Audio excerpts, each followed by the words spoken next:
Tech by Tips. Hello and welcome to another Tech by Tips video. Today's video is going to be covering this video request that we got in the channel, and that comes from Jeff B4G, and it says, I love your videos, especially your intro. Video request, Linkwarden for Synology NAS. Keep up the great content. I just installed Image. So there we go. We're going to be talking about this application named Linkwarden. If we search Linkwarden, they have a website that is linkwarden.app, and in here you can see what this is about. This application is basically a place for you to collect your bookmarks. So links to websites on the internet that you don't want to lose, and you want to share, and you want to talk to other people and kind of build that knowledge together. So it's a way to collect, read, and annotate and fully preserve the bookmarks. And as you can see, it's pretty straightforward. It's a web application where you can create cards for the different bookmarks, and you put there the link, and then that becomes available for all the users of the platform.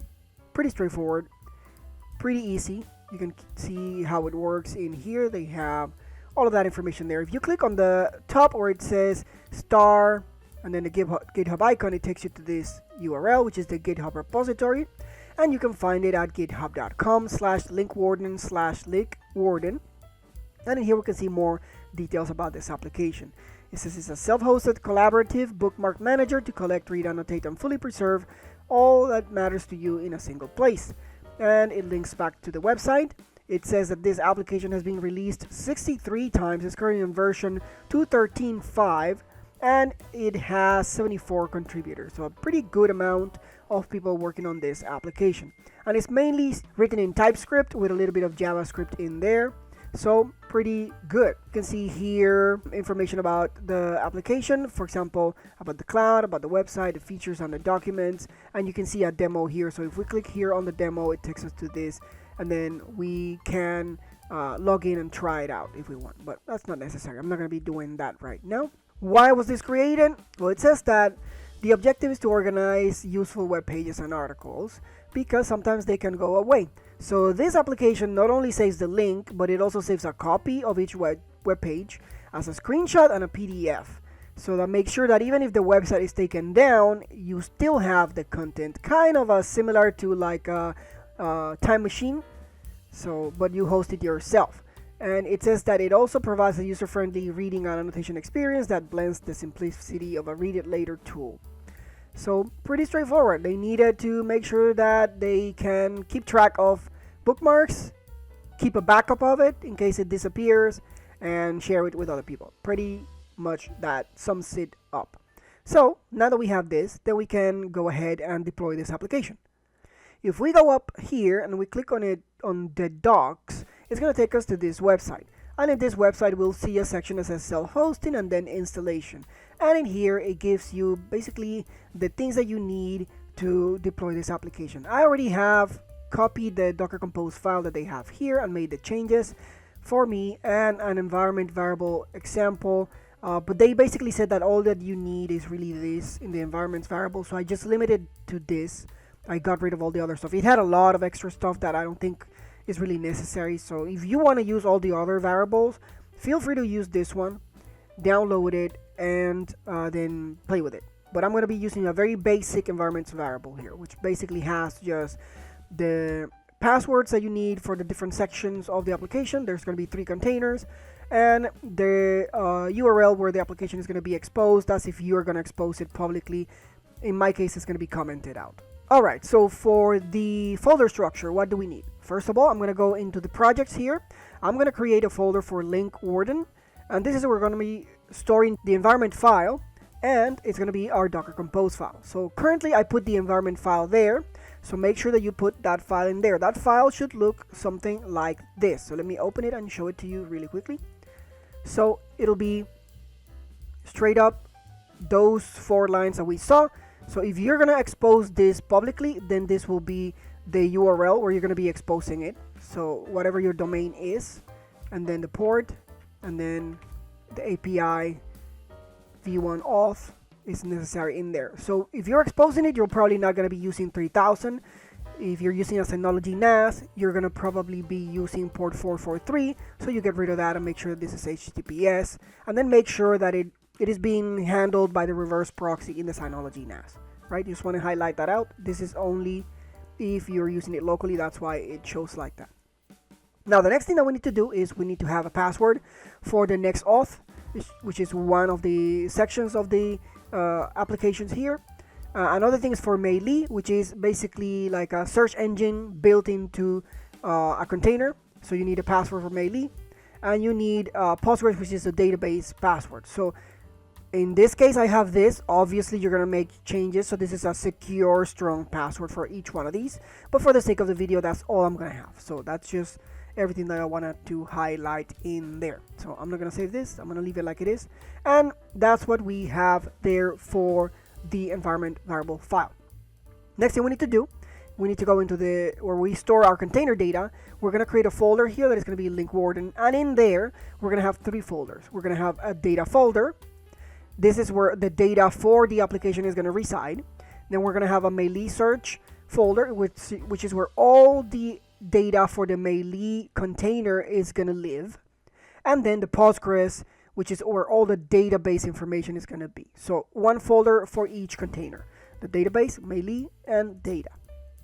That's all that we need when it comes to creating the folder structure. Now the next thing we do is we go into the projects, and we need to create a project. So let's do a Linkwarden, and then we're going to look for that path that we just created, which is in the Docker's projects Linkwarden, and that's going to be our directory. And then we're going to say we're going to create a new Docker Compose. I already have that, so I'm just going to put it in here, and then we're going to discuss it later in a bigger screen. So let me paste that in there. Next, don't start the project because we're going to discuss it, and done. Now we're going to Linkwarden, go to the YAML configurations, and this is where we're going to be deploying. So we have one container here, which is a database, which is based on Postgres. It's using the Postgres 16 Alpine version, so it's a very minimal container, very small, for this database, and it's going to be using our environments file, and we're going to say always restart the container, and the volume that we need to pass to this container is the folder that we created for the Postgres data. Straight up, simple. The next container that we're building is Meili search, which, like I said, is a search engine built into a container, and we're going to be using the official get Meili image 112.8. And we're going to restart it always, and we're going to pass the environment variables file to it so that it can read its variable, and then we're going to pass the Meili search folder in the NAS to it to store the data. And then the last container that we're going to be building is the actual application, which is Linkwarden. We're going to pass it the environment variable file, and we're going to say that this is the connection that it needs to be able to connect to the database that we have on the first container. So it's going to be a PostgreSQL connection. It's going to use the Postgres user and the password that we have specified in the environment variables file, and it's going to be connected at the Postgres service, so that's this container here, and it's going to use the port 5432, which is the normal for Postgres, and then /Postgres, which is the endpoint that it's going to connect to. We're going to always restart this container. The image for this container is going to be the Linkwarden image that is official and the latest, and the port that is going to be using is 3000. And we're going to pass the data folder that we created for this application so that it can store our data in the NAS. And we're going to say that this container is the last one that has to start. It depends on the database and Meili to be up for it to start working. So that's what we are specifying here. Pretty straight up, pretty simple Docker Compose file. So now that we have this, we should be able to then just save this. In my case, I already saved it, so I'm just going to build it here. And then it's going to download the container images. In my case, I already did it, so that's why it created immediately everything. And then when we get the exit code 0, it means that it was built properly, so we should be good to check on the containers. So let's go here, clear all of this, and then we're going to go into the containers here. If you notice here, the container name is a little bit huge. It's because I didn't specify a container name here in the Docker Compose. You can specify that if you want a shorter name. I just wanted to show this because I noticed that I always put a name and people have never seen what happens if you don't specify a name. So this is what happens. It just creates a random name. That is the project name and then the container or service name So that's something that I wanted to highlight there. So now the database, we go here, we check the logs, and it looks like everything is good. It's ready. So we're fine there. Let's go to Meili. Look at the logs, and it looks like everything is ready here for Meili. I don't see anything wrong. So sounds like we're good here. And in Linkwarden, if we go here, then it says that it is starting and everything is looking good. So we should be able to go to the IP of the NAS and then port 3000, because I left it as 3000 in the exposure. So the container listens on 3000 and the NAS is listening on 3000 to pass it to the container. So we're gonna go to the IP of the NAS, and then we're gonna put the port 3000. Let me refresh this, and then that should get us that reply from this container. So let's give it a little bit of time to load, and here we go. In my case, I forgot, I had tested with this application before, and I forgot to delete the files that it created, but you would see this. Let me log out. So in here, you're not gonna have a username and a password, so you need to create an account. So for that, you just have to come down here where it says sign up.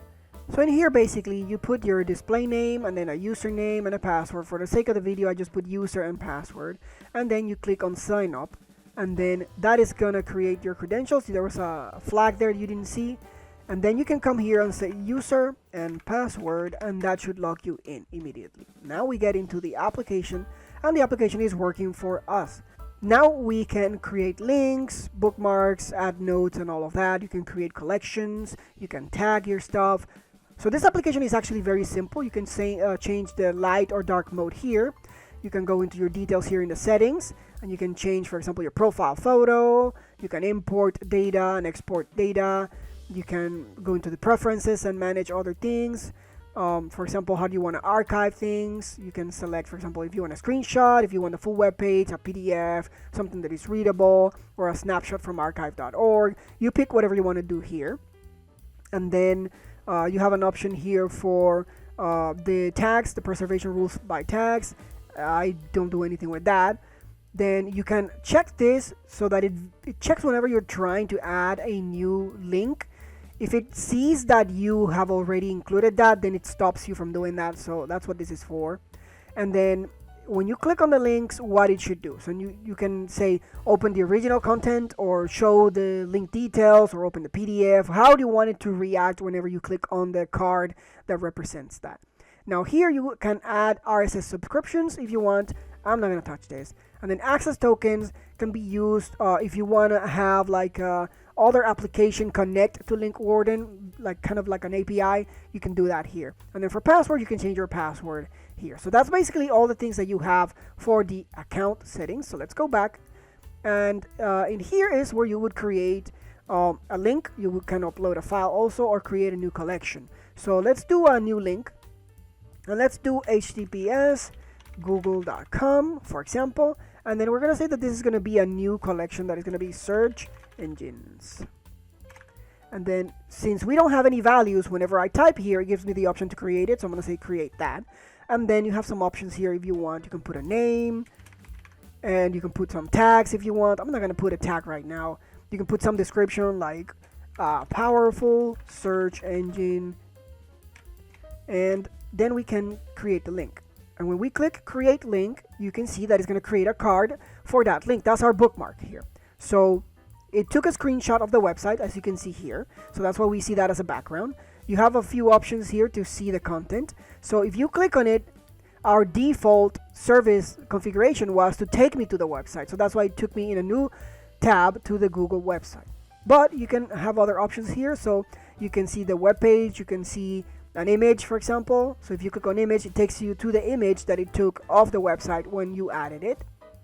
You can have a PDF also if you prefer. So that takes you to the PDF version, so you can see here. So like it said, it created kind of like a backup, a snapshot of what that link looks like at the moment that you added it. So if this goes down for some reason, you can still see that backup there. So that's important. It serves as a vault where you can keep a record of how a link looked in the past. And you can see here the category that it belongs to. It's a search engines collection, and here's the link. So pretty straight up. It tells you when you added this. So this was March 14th, 2026. So basically it works like this. For any link that you add, it's going to create a tab. You can organize it in different ways using the collections or tags, and that's the whole point of this application for you to manage your bookmarks. Instead of having a crazy amount of bookmarks in your browser, you can have this application come here, look for whatever you need, it takes you directly to that website. Straight up, simple, easy. So that's gonna be it for this video. I hope you liked it. If you did, hit the like button, subscribe to the channel if you have not done so, leave me comments in the comment section below, because as you can see, a lot of my content is videos, requests that you place on the comment section, things that you would like to see. If you're having issues, I try to also help you out to figure out how to solve your problems and get you exposed to new applications that you might be interested in, that you might not be sure how to get going, and all of that. So the comment section is very important. I try to reply at least once a week, but I try to do more than that whenever I have time. Also, you should have noticed there was no ad on my video because I am not monetizing the channel.